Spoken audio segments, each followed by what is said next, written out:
కృపా కటాక్షంతో మన మాస్టర్ గారు దాని యొక్క ఫౌండర్లు వాస్తవంగా విశేషమైన 34 సంవత్సరాలుగా ఈ విద్య ఇక్కడ అభ్యాసం చేయబట్టి అంచెలంచెలుగా అంటే ఈ స్కూలు జ్ఞానం అంటే కోటి విద్యలు చేసిన కోటి కోరని శాస్త్రం చెప్తున్నది.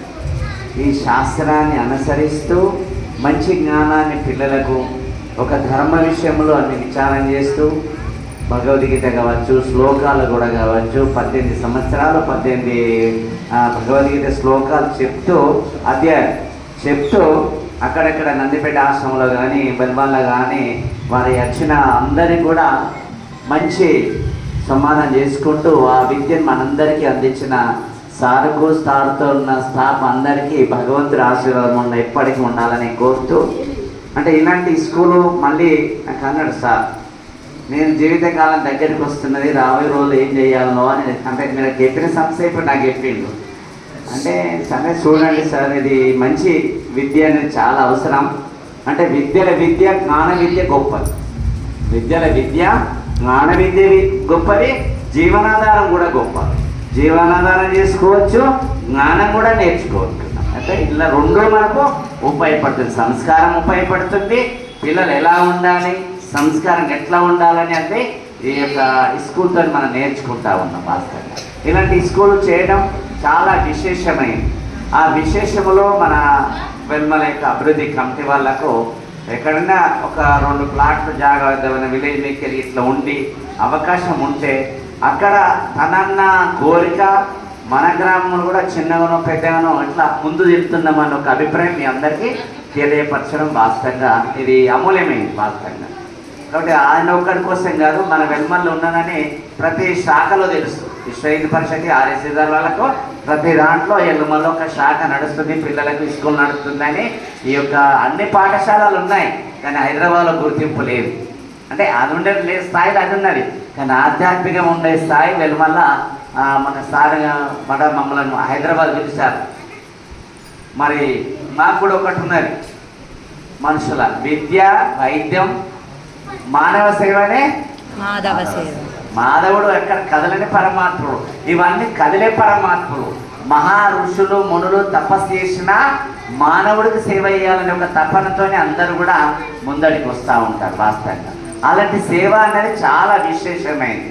కోటి విద్యలు చేసిన కోటి కొరకైన మన శాస్త్ర ప్రమాణం చెప్తున్నది. ఆ లక్షలు సంపాదించిన కానీ సంస్కారం లేని డబ్బు ఉన్నా ఒకటే, లేకున్నా ఒకటే. కాబట్టి 1000 నిండా వస్త్రము, గడప నిండా భోజనము, మంచి జ్ఞానం, తల్లిదండ్రుల యొక్క సేవ, సమాజానికి సేవ. అంటే మనం ఏమిస్తున్నామనేది కాదు, మనం జ్ఞానంతో ఉంటే మనల్ని చూసి నలుగురు నేర్చుకున్నదే సమాజానికి ఇస్తున్నాం. వాస్తవంగా మన ఇంట్లో శుచి శుభ్రత ఉంటే ఇంకా నలుగురు పిల్లలు అదే శుచి శుభ్రత ఉంటారు. కాబట్టి ఈ కొద్ది రోజుల్లో 10-15 సంవత్సరాల నుంచి ఇంగ్లీషు అని అందరం పోతున్నాం. అంటే ఇంగ్లీష్ ఉండాలి, జీవనాధారం కోసం అవసరం, బయట దేశాల కోసం అవసరం, కానీ సంస్కారం కూడా అవసరం, కాబట్టి ఈ విద్య ఉండాలి, ఆ విద్య ఉండాలి. దీన్ని అనుకూలంగా మనం ముందడు తీసుకుపోవాలి. మన ఆశ్రమంలో కూడా మేమందరం కూడా మన ఆశ్రమ కమిటీ, మన నిజామాబాద్ జిల్లా నందిపేట మండలం కొంతమంది చాలామందిని కూడా నాకు అందరూ కూడా చెప్తా ఉన్నారు, మహారాజ్ మీరు ఇంత మంచి సేవ చేస్తాను, ఒక విద్యాలయం పెట్టండి అని చాలామంది ఫోర్స్ చేశారు. అంటే సరే, నాకు ఎప్పటి నుంచో ఉన్నది విద్య. అంటే నాకు పిప్పలు ఒక కొంతమంది పిల్లలకు అటు ఇటు కాకుండా పాపం ఇదేది. అంటే అప్పటి నుంచి నాకు కొంచెం మా మనసులో బాధ ఉండే, అయ్యో మనం ఒక విద్య అందిద్దామని, కానీ మళ్ళా నడమ ఎంత ఎదుగాకుంటా అయిందని ఒక తపన ఉండే. అంటే అట్లా కావద్దు, పిల్లల జీవితంలో కూడా ఒక స్టెప్ వేసినామంటే జీవితాంతం ముందర తీసుకుపోవాలని ఒక పట్టుదల ప్రయత్నం. అది బేస్ ఎక్కడ దొరుకుతుందని నేను చాలా ప్రయత్నం చేస్తాను. మరి మేము ఇప్పుడు సార్ అంటే సార్ శాశ్వతం కాదు, మేము శాశ్వతం కాదు, కానీ ఒక సమస్యకు అప్పచెప్తే ఆ సమస్య నిరంతరంగా కూడా మనకు అభ్యాసం చేపిస్తుంది, విద్యలు ఇంకా అంచలంచలు కూడా అందిస్తూ ఉంటుందని నేను మొన్న హైదరాబాద్లో బండ్లగూడ సారు నన్ను పిలిచారు.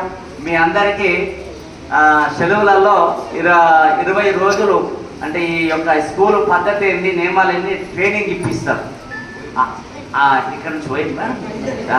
ఇక్కడ నుంచి కూడా చాలా 2-3 పోయినట్టున్నారు. మరి ఆ ట్రైనింగ్లో లాస్ట్ శివర్ నాడు నన్ను పిలిచారు. మరి ఆ బండ్లకు కూడా పోయినాం. ఆ బండ్లగూడలో కూడా వాళ్ళ విశేషాలు, వాళ్ళ కార్యక్రమం అన్నీ కూడా మన అందరం కూడా తెలుసుకున్నాం. వాస్తవంగా వీళ్ళిద్దరు అక్కడ బండ్లగూడలో ఉన్నారు కదా, మరి నచ్చితారు. అట్లా అంటే విద్యార్థులకు ట్రైనింగ్ ఇప్పిస్తారు. యొక్క సేవ సమాజానికి సేవ. అంటే మనం ఏమి ఇస్తున్నాం అనేది కాదు, మనం జ్ఞానంతో ఉంటే మనల్ని చూసి నలుగురు నేర్చుకున్నదే సమాజానికి ఇస్తున్నాం. వాస్తవంగా మన ఇంట్లో శుచి శుభ్రత ఉంటే ఇంకా నలుగురు పిల్లలు అదే శుచి శుభ్రత ఉంటారు. కాబట్టి మన ఈ కొద్ది రోజుల్లో 10-15 సంవత్సరాల నుంచి ఇంగ్లీషు అని అందరం పోతున్నాం. అంటే ఇంగ్లీష్ ఉండాలి, జీవనాధారం కోసం అవసరం, బయట దేశాల కోసం అవసరం, కానీ సంస్కారం కూడా